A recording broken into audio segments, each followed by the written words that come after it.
YouTube India that is Bharat पे बहुत बहुत स्वागत है। मैं ज़ीशान अब्दुल्ला आपके साथ। मैं बहुत ही काबिल शख्सियत के साथ हूँ, एक राष्ट्रीय स्तर के लीडर के साथ हूँ जो कि भीम आर्मी के हैं, कमल सिंह वालिया जिनका नाम है, जो राष्ट्रीय प्रमुख महासचिव हैं भीम आर्मी के। और यहाँ जमशेदपुर में आए हुए हैं और सौभाग्य से मुझको इनसे बात करने का मौका मिल गया। इन्होंने अपना कीमती समय दिया है। स्वागत है आपका मेरे यूट्यूब चैनल पे। धन्यवाद ईशान भाई। सर, सबसे पहला सवाल, जो कि बहुत ही गंभीर स्थिति देश में चल रही, देश के हालात को आप खुद देख रहे हैं, बज़ाहिर हमसे बेहतर जानते हैं। और यूपी के हालात, आज से पहले क्या इस देश में हिंदू नहीं रहते थे? या आज से पहले होली नहीं मनाई जाती थी, दिवाली नहीं मनाई जाती थी? क्या मुस्लिम ईद नहीं मनाते थे और हिंदू दिवाली नहीं मनाते थे आराम से, प्यार से, सौहार्द के साथ? तो आज ऐसा क्यों हो गया कि साल में 52 जुमे आते हैं तो होली एक दिन आती है, तो होली मनेगी, जुमा की नमाज आप पढ़ भी सकते, आप नहीं भी पढ़ सकते? इस तरह की राजनीति क्यों हो रही है? क्या सरकार मुख्य मुद्दों, ज्वलंत मुद्दे को हल करने में विफल है, इसीलिए इस तरह के मुद्दों को, अनर्गल बयानों को ला के बीच में जनता को दिग्भ्रमित करने का काम किया जा रहा है? पहले तो आपको बधाई। आपका जो चैनल का नाम है that is India that is Bharat, ये बाबा साहब ने संविधान के पहले पन्ने पर लिखा है। आपको बहुत बहुत बधाई। आपका जो सवाल है, पहले भी त्योहार मनते थे, लेकिन जो देश का सौहार्द था, जो देश का भाईचारा था, वो बहुत अच्छे तरीके से जो है देश में स्थापित था। लेकिन अब इस देश में बीजेपी के द्वारा बहुत गंदी राजनीति की जा रही है। बीजेपी के पास मुद्दे नहीं है सिवाय धर्म की राजनीति के सिवाय, झूठ की राजनीति के सिवाय। तो इस देश में भाई को भाई से लड़ाना, भाई को भाई के साथ जो है उनको भिड़ाना, तो ये एक अलग तरह का माहौल बीजेपी ने खड़ा कर दिया है। लेकिन आज इस देश में एक ऐसी बुलंद आवाज काम कर रही है, उसका नाम एडवोकेट चंद्रशेखर आजाद। तमाम हमारे कार्यकर्ता, चाहे वो आजाद पार्टी के हो, चाहे भीम आर्मी के हो, तो तमाम संपूर्ण बहुजन समाज के लिए इस देश में निस्वार्थ भाव से, ईमानदारी से काम कर रहे हैं। सर, आपसे दूसरा इंपॉर्टेंट सवाल, चूंकि 27 में यूपी में चुनाव होने वाला है, विधानसभा चुनाव, अभी आपको क्या लगता है, आपका समीकरण क्या है? क्या बहन जी के साथ आप जाएंगे, अकेले चुनाव लड़ेंगे, किस तरह का समीकरण होगा आपका? देखिए, ये हमारे यहाँ संवैधानिक प्रक्रिया है और ये चीजें तय जो है किसके साथ जाना है, किसके साथ गठबंधन होगा, ये चीजें राष्ट्रीय कोर कमेटी तय करती है। ये राष्ट्रीय कमेटी तय करेगी। हाँ, लेकिन आपसे एक बात कहेंगे कि हर पार्टी की, हर दल की और हर संगठन की कार्यशैली तय करती है कि उसका रिजल्ट कैसा होगा। तो हमें विश्वास है कि माननीय साहब काशीराम जी के जाने के बाद इस देश में बहुजन समाज अगर किस पर विश्वास करता है तो भीम आर्मी, भारत एकता मिशन, आजाद समाज पार्टी और एडवोकेट चंद्रशेखर आजाद पर संपूर्ण बहुजन समाज आज विश्वास करता है। एक अहम सवाल और, कि मान्यवर कांशीराम जी जब जीवित थे, इस दुनिया में थे, काफी अच्छे असूलों के साथ चल रहे थे। क्या लग रहा है बहन जी कई बार बीच में बीजेपी के साथ चली गई, कि उनके साथ क्या कोई मजबूरी रही होगी या फिर सत्ता को हासिल करने के लिए उन्होंने ऐसा किया? देखिए, बहन जी हमारे सम्मानीय नेता है, उनका सम्मान करते हैं। अब उनका दल है, उनकी पार्टी है, वो क्या कर रही है वो खुद जाने।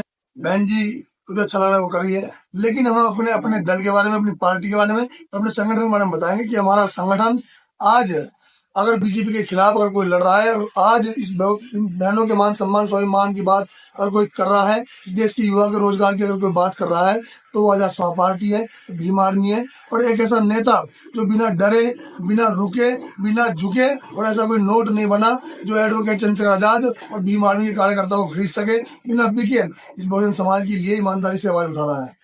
एक और सवाल, कि प्रधानमंत्री मोदी जी बोलते हैं कि हम दलितों की, आदिवासियों की बात करते हैं, और आए दिन हम सुनते हैं कभी गुजरात, कभी उड़ीसा, कभी छत्तीसगढ़, कभी मध्य प्रदेश, कभी बिहार, इस तरह आदिवासी, दलित और मुसलमानों को जलील किया जाता है, उनको टॉर्चर किया जाता है, मेंटल, फिजिकल।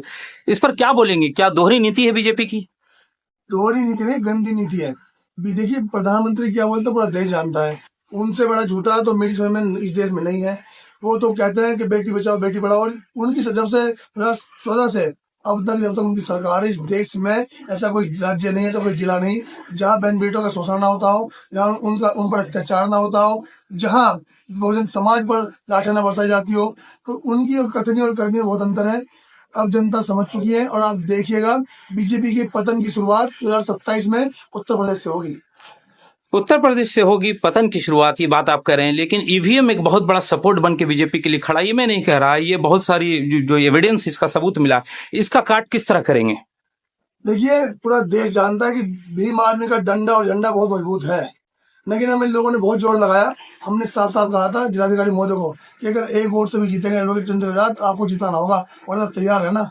हम लोग सर पर कमर बांध के निकले हैं बहुजन समाज के मान सम्मान स्वाभिमान को बचाने के लिए, इस देश के पवित्र संविधान को बचाने के लिए, इस देश के युवाओं को रोजगार दिलाने के लिए। तो यहाँ आपके सामने वो कार्यकर्ता है, वो नेता है जो बिना डरे, बिना रुके, बिना झुके इस बहुजन समाज के मान सम्मान स्वाभिमान के लिए संघर्ष कर रहा है। तो औकात नहीं है और हम लोग ईवीएम के लिए भी लड़ाई लड़ेंगे। हमारा नेता है तो कोई मुद्दा नहीं जिस पर ना बोल रहा है। तो मुझे गर्व होता है कि हम लोग आज ऐसे नेता के साथ काम कर रहे हैं जो नेता 542 सांसद होने के बावजूद भी ऐसा कोई मुद्दा नहीं देश का, ऐसा कोई, चाहे वो मजदूर का मुद्दा हो, चाहे वो शिक्षकों का मुद्दा हो, चाहे वो रेलवे का मुद्दा हो, चाहे वो डॉक्टर का मुद्दा हो, चाहे वो बहनों का मुद्दा हो, ऐसा कोई मसला नहीं जिस पर एडवोकेट चंद्र प्रसाद अपनी बात न रखते हो। लगातार महिलाओं का, बेटियों का शोषण हो रहा है, उनका रेप हो रहा है, उनका मर्डर हो जा रहा है। और अगर हम देखें तो कांग्रेस की जो हुकूमत थी, अब बीजेपी की जो हुकूमत आ गई तो इसमें कई गुना ज्यादा बढ़ गया है और इस पर बीजेपी चिल्ला रही बेटी बचाओ बेटी पढ़ाओ, लेकिन धरातल पर कहीं नजर नहीं आ रहा है ये। हमने कहा ना उनके पास सिवाय दिखावे के, सिवाय झूठ परोसने के कुछ नहीं है। लेकिन आज आप एक चीज देखिए, आज एक ऐसा संगठन, एक ऐसी पार्टी और एक ऐसा नेता इस देश में आ गया है, वरना तमाम वो दल, तमाम वो पार्टियां और तमाम वो नेता, इन नेताओं ने आज तक इस देश के बहुजन समाज को लूटने का काम किया वोट के माध्यम से। लेकिन उन सब ने, जब से बीजेपी सरकार आई है, सब लोगों ने बीजेपी के सामने सरेंडर करने का काम किया। लेकिन आज एक ऐसा नेता अपने बहुजन समाज के मान सम्मान स्वाभिमान को बचाने के लिए बीजेपी की आग में आग डालकर बात करने का काम करता है। आपको क्या लग रहा है, बीजेपी राजधर्म का पालन कर रही है? कुछ नहीं कर रही है, ये सिर्फ हिंदू राष्ट्र की बात करती है। बीजेपी सरकार किसी की नहीं है, वो सिर्फ इस भाईचारे को खत्म करना चाहती है। आप देखिए ना, बीजेपी सरकार बहुत बड़े बड़े वादे करती है, आज तक हो पाया कोई पूरा? कुछ नहीं पूरा। लेकिन हमने कहा 2027 में बहुत बड़ा परिवर्तन उत्तर प्रदेश से होगा और बीजेपी सरकार का पतन उत्तर प्रदेश से शुरुआत होगी उसकी। एक सवाल, अहम सवाल, अगर उत्तर प्रदेश में आप जीतते हैं या आगामी लोकसभा चुनाव जो 2029 में होगा उसमें अगर जीतते हैं, सीटें कुछ अपोजिशन को कम पड़ती है, जो सो कॉल्ड सेकुलर पार्टी जिनको हम कहते हैं, तो क्या उनके साथ जाएंगे आप गठबंधन में? हमने आपको थोड़ी देर पहले भी कहा कि हमारे यहाँ राष्ट्रीय कोर कमेटी है और हमारे यहाँ संवैधानिक तरीके से काम होता है।